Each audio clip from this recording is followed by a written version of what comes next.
그런 교육 환경에서 알아서 공부할 아이들이라면 학원을 다니지도 않아도 될 정도의 사실 그게 그런 아이들이에요. 오히려 그런 학원들이 조금 저렴하거든요. 한 10% 저렴합니다. 그런 시스템으로 아이를 보내는 거는 아이의 시간과 그리고 부모님의 돈을 가지고 도박하는 거라고 생각합니다.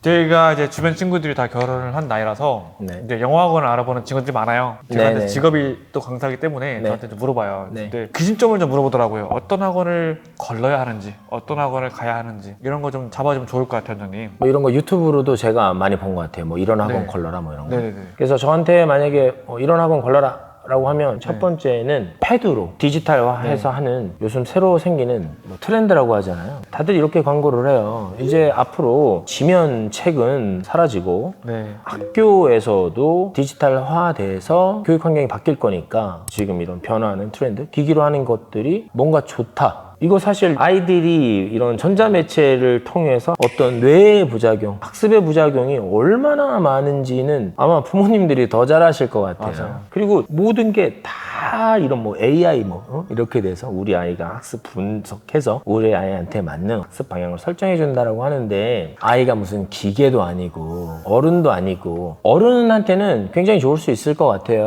왜냐면 그쵸. 어른들은 학습 목표가 구체적이거든요. 내가 뭐 취업을 해야 돼. 그래서 토익, 토플 시험을 봐야 돼. 네. 그런데 어린아이들은 학습 목표가 없어요. 학습 목표가 없기 때문에 뭔가 학습을 꾸준히 열심히 해야 된다라는 인식 자체가 굉장히 약하거든요. 그러네요. 오히려 그런 학원들이 조금 저렴하거든요. 한 10% 저렴합니다. 왜냐하면 선생님의 역할을 기기가 다 해주기 때문에 정말 관리자 역할만 하면 되거든요. 하지만 우리 아이가 정말 일일이 하나하나 좀 챙겨줘야 되는 그런 학습 초보자예요. 그러면 디지털 방식의 학원은 좀 일단은 피해라.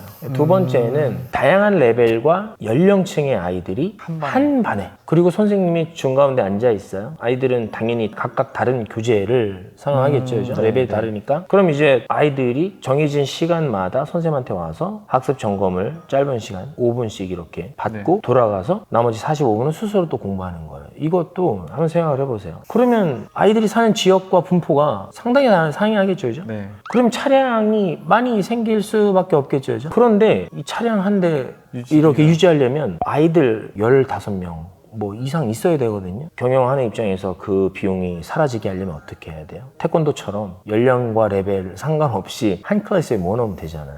그럼요. 상업적인 걸 목표로 두냐? 그럼요. 정말 교육의 목표를 두냐?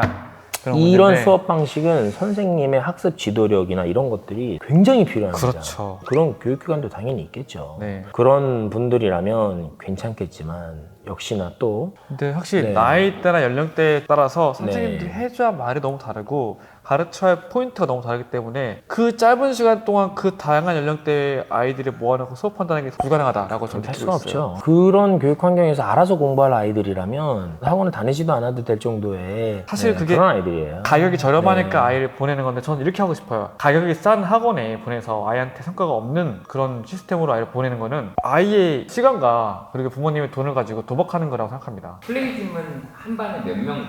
플레이즘은 연령에 따라서 좀 반 아이들 인원수를 고려하는데 어린 친구들 같은 경우에 8명을 넘기지 않으려고 보통 6명, 7명 정도? 엄마들한테 보여줘야 될 퍼포먼스 때문에 선행학습을 과하게 하는 학원 걸러라. 약간 그런 영상들이 있었거든요. 근데 저희는 선행학습을 엄청 과하게 하는 거예요. 그런 시점에서 보면은.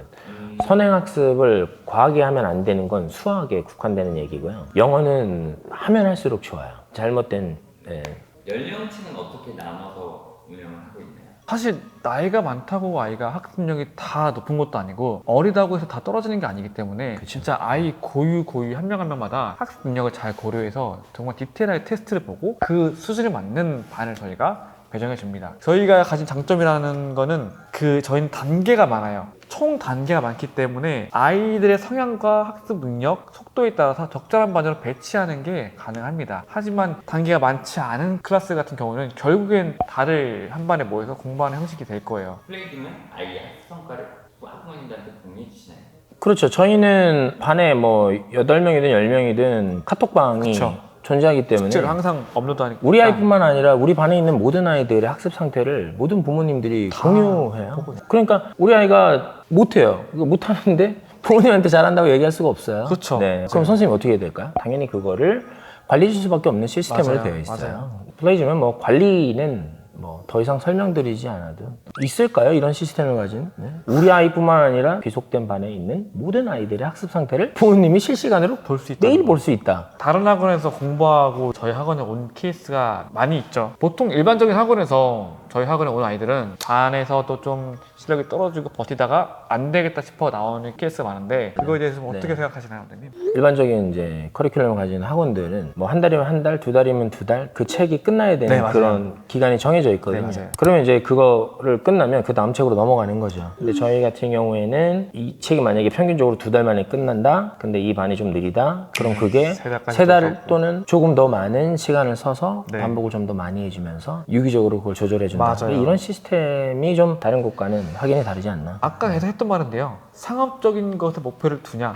아니면 정말 아이한테 공부가 되는 효과 있는 학습적인 게 목표를 두냐 그 차이인 것 같아요. 저희는 사실 상업적인 거 많이 포기하고 도움 되는 것만 사용하고 있기 때문에 이런 부분이 다르지 않을까 싶어요.